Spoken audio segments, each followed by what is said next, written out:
This channel does not promote or promotion any illegal activities. All content provided by this channel is meant only for educational purpose only. Revision अपने आप में इस तैयारी का सबसे महत्वपूर्ण फंडा है। जो चीजों को जितनी बार रिवाइज कर लेता है उसकी उतनी चीजें याद हो जाती है, जो चीजों को रिवाइज नहीं कर पाता है उसकी चीजें उतनी याद नहीं।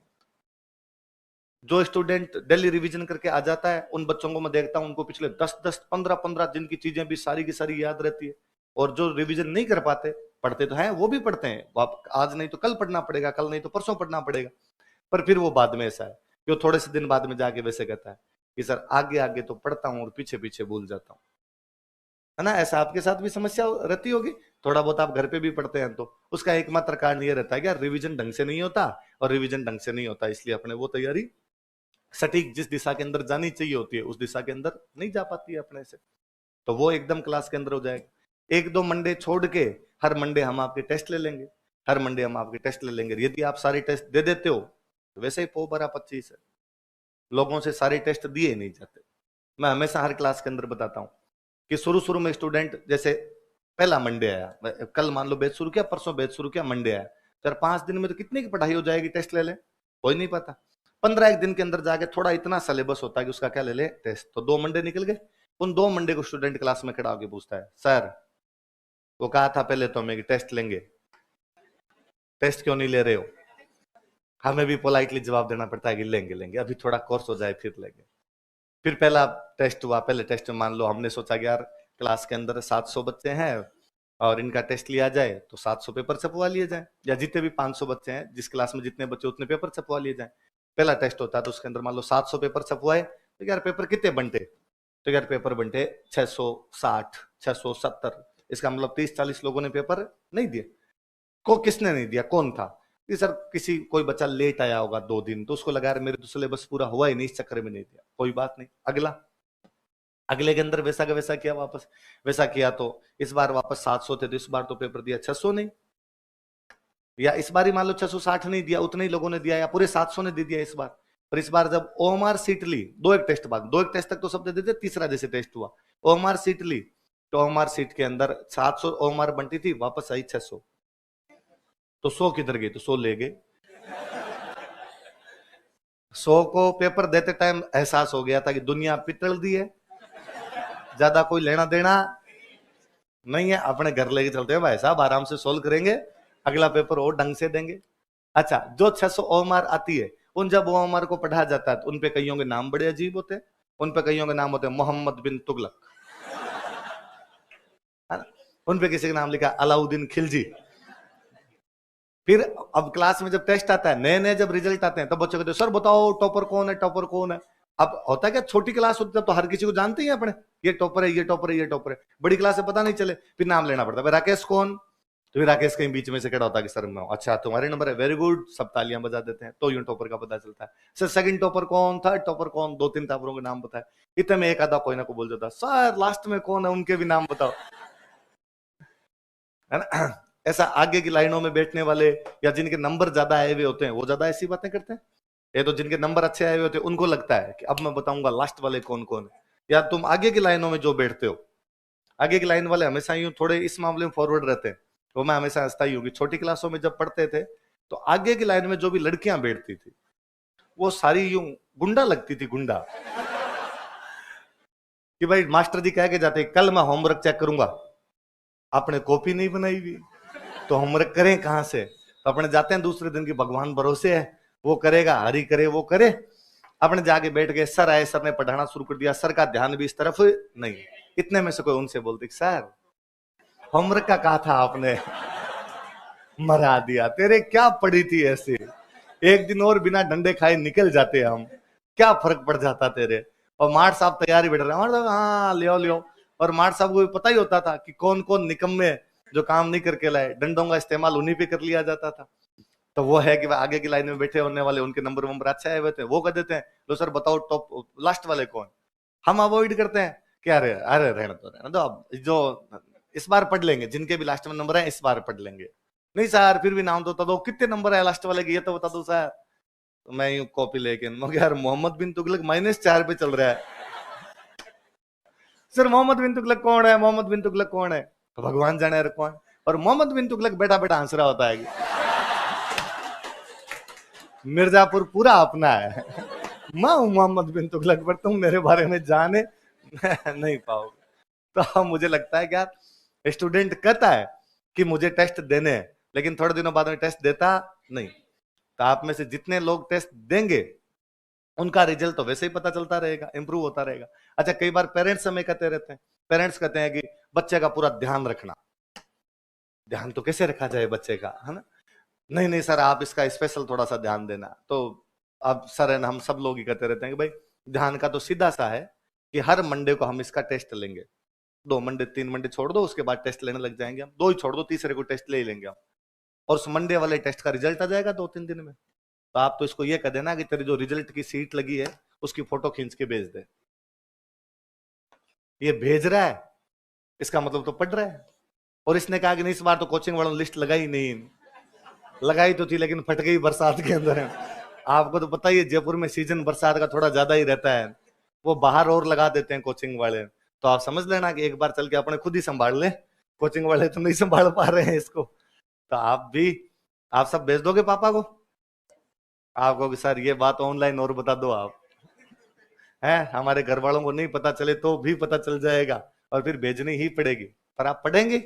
है अब तो वैसे ही यूं माहौल सा रहता है, भाई वैकेंसी आने वाली है ये वो, तो फिर आप वैसे ही पढ़ने लग जाते हैं, भले वो आए कभी, लेकिन अपने पढ़ने तो लग ही जाते हैं।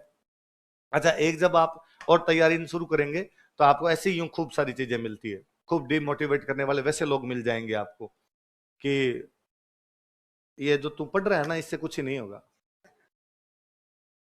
क्यों? तो आरपीसी बहुत ऊंची चीज है या यूपीएससी बहुत ऊंची चीज है क्या? वो ये तो पूछती नहीं है, वो अलग पूछती है। कई तो वैसे और कहते हैं कि आरपीएससी इन स्प्रिंग बोर्ड वालों के तो नोट्स मंगा लेती है, फिर कहती है इन्होंने जो पढ़ा है इसमें से नहीं पूछेंगे, इसके अलावा पूछेंगे। तो मैं पिछली बार मेंस होने वाला था, जोधपुर स्प्रिंग बोर्ड में क्लास लेने के लिए गया हुआ था। एक दिन क्लास खत्म होते एक बच्चा बड़ा ही अग्रेसिव तरीके से मेरे पास आया, साइड में ले गया, सर आओ पर्सनल बात करनी है। तो मुझे लगा यार हो सकता है इसके कोई प्रॉब्लम हो बच्चे के, अपने को बताए और किसी को ना बता पाए। मैं साइड में गया, मैं भी साथ में गया, हाँ क्या हुआ? तो उसने कहा वो सर इस बार एक अंदरूनी न्यूज है। क्या न्यूज है? तो इस बार अपने नोट्स में से क्वेश्चन नहीं आएंगे। कैसे? पिछला 2016 वाला, 18 2016 वाला, उससे भी पिछले वाले की बात है कि अपने उसमें से क्वेश्चन नहीं आएंगे। कैसे नहीं आएंगे भाई, अपने वाले में से क्वेश्चन नहीं आएंगे? तो क्या आरपीसी ने कहा है कि इनके सिलेक्शन ज्यादा हो रहे हैं तो कैसे रोके जाए? तो इनके नोट्स में से क्वेश्चन मत दो। मगर यार मजा आ जाएगा ऐसा कर दे आरपीसी तो। कैसे? मगर फिर पूरा पेपर आउट ऑफ सिलेबस आएगा। भाई अपन ने तो सिलेबस पढ़ा है, भाई ये तो है नहीं कि अपन ने कहा कि देखो सिलेबस में तो अकबर के पिताजी के नाम हुमायूं है, पर चूंकि स्प्रिंग बोर्ड थोड़ा अलग संस्थान है इसलिए हुमायूं तो क्या ही पढ़ा है, बाबर तो करे, इसलिए अपन ने बाबर कर रखा है और अपने स्टूडेंट बाबर करके आते हैं इसलिए उनके नंबर आ जाते हैं। ये तो है नहीं। सिलेबस में जो पॉइंट लिखे हुए हैं वो सिलेबस के पॉइंट पढ़ाए हैं। और आजकल तो टावर इतने अवेयर, इतने ज्यादा अवेयर बच्चे आते हैं कि एक भी टॉपिक ना पढ़ाओ दूसरे दिन जाकर खड़े हो जाते, सर ये बड़ा रह गया, सर ये बड़ा रह गया। तो सारे के सारे पढ़ाने ही पड़ते हैं उनको। अब सिलेबस के अंदर से यदि आरपीसी ने पेपर बनाया तब तो नोट्स में से आएगा। और आरपीसी ने कह दिया कि नहीं इस बार हमने सिलेबस में ज्योग्राफी दे रखा है, बाकी ज्योग्राफी के सवाल तो हम पूछेंगे नहीं, इस बार हम मेडिकल साइंस उठा के पूछेंगे सर। तो फिर भला है, फिर जब किसी को नहीं आ रहा तब अपने को भी नहीं आ रहा हो तो क्या दिक्कत है उसके अंदर? भारत में ये तो समस्या है क्या दूसरों के सुख नहीं होना चाहिए, अपने भले ही दुख है। तो ये आप इन पे भी यूं ढंग से यकीन करेंगे तो आपको लगेगा कि नहीं यार ये बड़ा मामला एकदम सही है। तो नोट्स, जबकि आप नोट्स जब उठा के देखेंगे मतलब ज्योग्राफी के आप नोट्स देखेंगे, किसी कोई पुराना स्टूडेंट पढ़ रहा है आपके साथ में और यदि ज्योग्राफी के नोट्स देखेंगे तो आपको लगेगा यार वो डिट्टू एकदम वैसे के वैसे समझाया हुआ है जैसा वो पॉइंट पूछना चाहता है। जितने 20 शब्दों में, 50 शब्दों में, 100 शब्दों में क्वेश्चन आता है वैसा का वैसा चीजें इसके अंदर लिखी हुई, सारी की सारी वो सेम बातें लिखी हुई है जो वो चाहता है। स्टूडेंट की डिमांड यही तो होती है कि यार जैसा क्वेश्चन मेरे से पूछा जाए एग्जैक्टली वैसा का वैसा जवाब मेरे पास में हो। तब अपने कहते हैं कि नहीं पेपर सिंपल था। और जब होता ये, जब अपने के बार कहते हैं ना पेपर घुमा के आया था, तो पेपर घुमा के नहीं आया हुआ होता, अपने घूमे हुए रहते हैं। वास्तव में अपने पढ़ने का जो तरीका था, या तो वैसे नोट्स नहीं पढ़े जो एग्जैक्टली वैसे होने चाहिए थे, या जो भी हमने मटेरियल पढ़ा वो उस डिमांड के अनुसार नहीं पढ़ा था जो डिमांड पेपर की है। पेपर वाली डिमांड के अनुसार यदि आप कोई भी नोट्स, कोई भी बुक पढ़ लेंगे तो वो क्वेश्चन कभी पेपर आपको नहीं लगेगा क्वेश्चन पेपर कि वो कहीं से भी घुमा के आया हुआ रहता है। तो वो वाला तो यूं दिक्कत करने की आवश्यकता ही नहीं। तो बाहर यदि कोई आपको भैया मिले ऐसे, भैया कई मिलते हैं और वो बाद में कहते हैं कि भाई ये ऐसे पार नहीं पड़ेगी और तपना पड़ेगा, तपना आरएस के लिए। कई वो वाले भैया खूब होते हैं मार्केट में, वैसा वैसे आरएस नहीं लगा जाता है, आरएस के लिए तपना पड़ता है। तो उनको तो आप कह देना कि भैया आप थोड़े आंच के पास ही रहा करो ताकि सीख जाओ थोड़े तो और हो जाए। अच्छा, इस बार हमेशा क्या होता है, सेमिनार जब भी होता है आप भी यही अपेक्षा कर रहे होंगे कि सेमिनार है तो दिलीप सर आएंगे। हर बार सेमिनार में दिलीप सर ही आते हैं पहले। इस बार हमने सोचा कि हर बार सर ही क्यों जाए, भाई शुड सारे सर ही फन क्यों ले, हम भी जाएं इस बार सेमिनार के अंदर। तो हमने सर को कहा सर हम जाएंगे सेमिनार के अंदर। तो आज मैं आया आपके सेमिनार में पहले, अभी मेरे बाद में विजय सर आएंगे, इकोनॉमी पढ़ाते हैं, आपने देखे होंगे लेक्चर देखे होंगे। वैसे भी आप आगे देखेंगे, मैं हमेशा विजय सर के बारे में यूं कहता ही रहता हूं कि विजय सर हमारे स्प्रिंग बोर्ड में वो टीचर है जिनको सारे सब्जेक्ट आते हैं, क्योंकि कोई भी सब्जेक्ट कभी भी पढ़वा लो उनको हमेशा आता है। और उसमें भी वैसे कि भाई होता तो ये है कि आप भी, मैं कहता हूं आप भी जब सिविल की पूरी तैयारी कर लेंगे ना तो आपको भी सारे सब्जेक्ट आने लग जाएंगे, ऐसा कोई सब्जेक्ट नहीं होगा जो आपको आएंगे नहीं। और हम यहाँ सारे लोग जितने हैं वो सब तैयारी किए हुए लोग हैं, सब एग्जाम दिए हुए लोग हैं, तो आते ही हैं सबको। पर एक ये होता है, जैसे मैं हिस्ट्री पढ़ाता हूँ, मुझे अचानक कहा जाए कि ले तू भाई अभी का अभी जाके इकोनॉमी पढ़ा दे, तो अपने लगता है यार एक दिन तो दो यार, नोट्स देख के तो पढ़ाऊं। विजय सर वाले मामले में वो है कि इधर क्लिक करो उधर वो स्कैन हो जाएगा, उधर वो इंडेक्स आ जाएगा। इसलिए वो बच्चे कहने लग जाते हैं कि भाई विजय सर का नाम विजय सर नहीं है, नाम गूगल सर है। कि भाई गूगल में जितनी जानकारियां होती है उतनी की उतनी जानकारियां सर के पास है। तो सर आएंगे, फिर आज हमारी जितनी भी फैकल्टी है, हमें लगा कि यार बच्चों से मिला तो दिया जाए आज पहले दिन ही, वरना कई बार आप नीचे उतरने के बाद रिसेप्शन पर पूछ रहे होते हैं ये कौन पढ़ाएगा, ये कौन से सर है, ये कौन से सर है। हालांकि ऑनलाइन आने के बाद आपने ज्यादा देख ही लिए, फिर भी एक क्वेरी रहती है आपकी कि यार हम सबसे मिल लें, सबसे देख लें। मैं तो बोल लिया आपका कोई सवाल हो, मेरे से कोई सवाल हो तो। हालांकि ऐसे, हाँ तेरा है सवाल, वेरी गुड, तो आगे बेटा सबसे तो भी बता। अच्छा, तो बैठ जाओ, बैठ जाओ। कि भाई मीडियम, कई बार ये होता है भाई मीडियम कौन सा ले, हम हिंदी मीडियम रखें या इंग्लिश मीडियम रखें। मुझे ऐसा लगता है मीडियम व्यक्ति को वो लेना चाहिए जिसमें उसके विचार उत्पन्न होते हैं। कि भाई ये पूरा सब्जेक्टिव पेपर है, सब्जेक्टिव पेपर है जिसमें अपने को लिखना पड़ता है। तो यदि आपके विचार हिंदी में आते हैं तब तो मीडियम हिंदी है, यदि विचार इंग्लिश में आते हैं तो मीडियम कौन सा है, इंग्लिश। अच्छा, यदि आप ढंग से अपनी भाषा के अंदर चीजों को संप्रेषित कर देते हैं, ढंग से अपनी भाषा के अंदर कम्युनिकेट कर देते हैं अगले को, तो मीडियम से कोई फर्क नहीं पड़े। दोनों मीडियम के लोगों को बराबर सेलेक्ट होते हुए देखा है। तो वैसा भी कुछ ही नहीं कि भाई ये मीडियम लेने से फर्क पड़ जाएगा, ये लेने से फर्क नहीं पड़ेगा। पर जो भी आप जिस मीडियम का भी चयन करें उसकी आपके पास अच्छी जानकारी हो। आजकल आप स्टूडेंट के साथ एक समस्या दूसरी है, आप पूछते तो हो हिंदी लें या इंग्लिश लें, जबकि आती दोनों नहीं। भयंकर समस्या आई है। पहले मैं जब हिस्ट्री पढ़ाता तो मेरा ध्यान केवल हिस्ट्री पढ़ाने में रहता। आजकल मैं जो आगे बच्चे बैठते हैं उनको मैं ये बताते हुए, आधी क्लास तो मैं उसमें जाती है मेरी कि भाई 15-20 मिनट तो उसमें जाते हैं कि बड़े ऊ की मात्रा मत लगा, छोटी लगा, ये बोर्ड पे देख मैंने कैसे लिखा है। मतलब आजकल मैं का के की भी बोर्ड पे लिख के रखता हूं कि नहीं यार ये बच्चे गलत लिख लेंगे। इसलिए आप तो मीडियम से ज्यादा खुद की भाषा पे ध्यान दो कि अपनी भाषा शैली को सुधारा जाए। इसलिए अखबार जब भी पढ़े तो ध्यान रखें कि कौन सा शब्द कैसे लिखा हुआ है, कोई नोट्स पढ़े तो ध्यान रखेंगे यार कैसे लिखा, कोई बुक पढ़े तो उसके अंदर हमेशा ध्यान दें कि अच्छे शब्दों का चयन वहां से किया जा सके, लिखते टाइम जिन चीजों का ध्यान रखना होता है उन चीजों का ध्यान रखा जा सके। बाकी मीडियम से सीधा सीधा कोई फर्क नहीं पड़े। कई बार बच्चा हिंदी का होता है इंग्लिश ले लेता है, कई बार इंग्लिश का होता है हिंदी का ले लेता है, फिर उसके वो विचार ही नहीं बन पाते दिमाग। जैसे मैं लिखवाने को, मैं जब क्लास में आप सारे बैठोगे मैं इंग्लिश में सारे नोट्स लिखवाता हूँ एग्जैक्टली भाई। एक लाइन हिंदी में बोली अगली लाइन इंग्लिश में, एक लाइन हिंदी में बोली अगली लाइन इंग्लिश के अंदर, सारा का सारा वैसे समझाते हैं वैसे पढ़ाते हैं एकदम। पर मेरे से कोई पूछे कि मेरा मीडियम कौन सा है तो वो टिपिकल मारवाड़ी मीडियम है। कि भाई विचार अभी भी मैं किसी घटना को देखता हूं, उस घटना को देखते मेरे दिमाग में जो लाइट आती है सबसे पहले वो मारवाड़ी में ही आ रही है।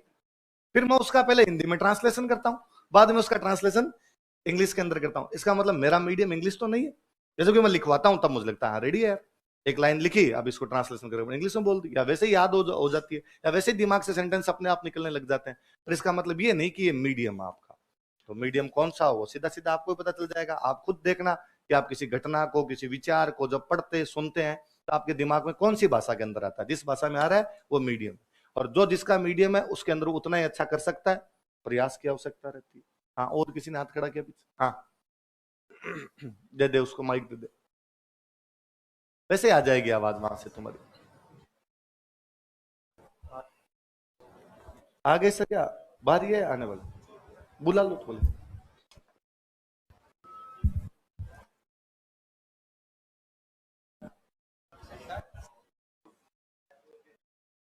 तो शुरू करके देता, तुम ऑन करके देता उसको।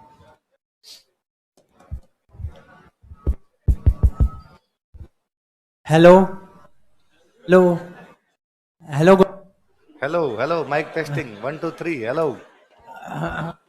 आगे।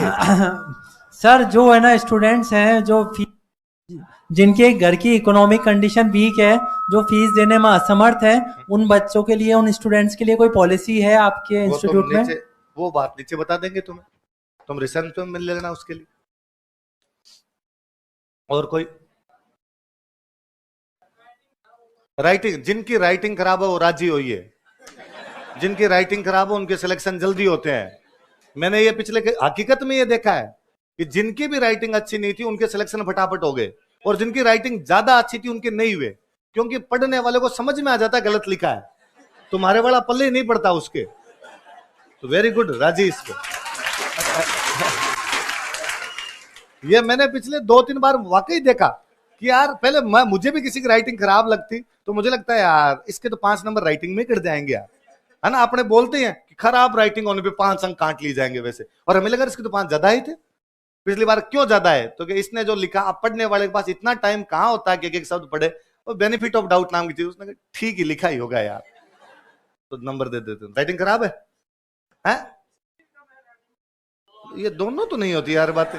जिनकी राइटिंग खराब होती है उनकी स्पीड तेज होती है, स्पीड बढ़वा देंगे। यहां पर इतने टेस्ट होंगे तो स्पीड अपने आप बढ़ जाएगी, उसमें तो कोई नहीं आएगा ना भाई। 1 में नहीं आएगा, 2 में नहीं आएगा, पढ़ पढ़ घुड़सवार हुआ।